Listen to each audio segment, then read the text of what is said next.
ba jong ka Gambegre kilajit ya ka Kurim jong Menteri Rangba ka jela ka Dr. Mehtab Chandi Sangma kum ka MLA Bathamai jong ka Gambegre ka bala pau perthai ha ka jingyo ya ki vote ha ka step si sajan kum ka kyrtong jong ka NPP ka Dr.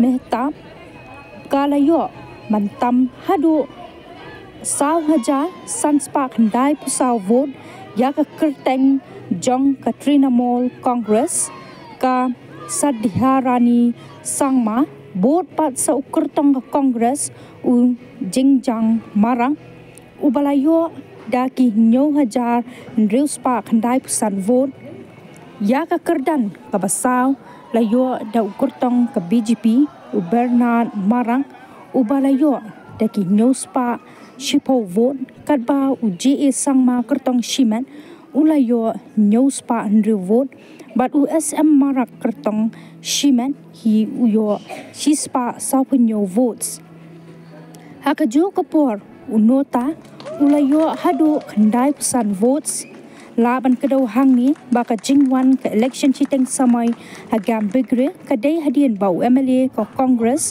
usalayang sangma ula syajit no kum UMP Kdur Shalok Sabha.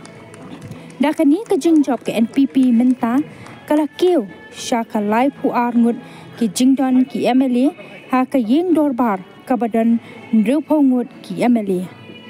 Well, I think the message is clear, loud and clear that people have voted for change today. People have voted for development, and this is what we as a party, the leadership encourages, and this is what we have been promoting, and I think the message is clear.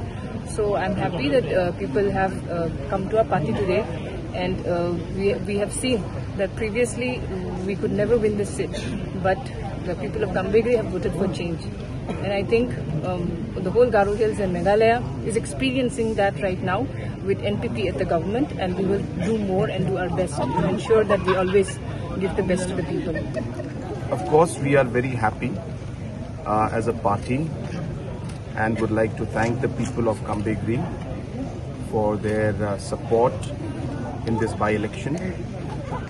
It is very, very heartening to see that people have voted for development, and we want to assure the people of Gambegre that we will do everything in our capacity to make sure that we are able to fulfill our promises and deliver.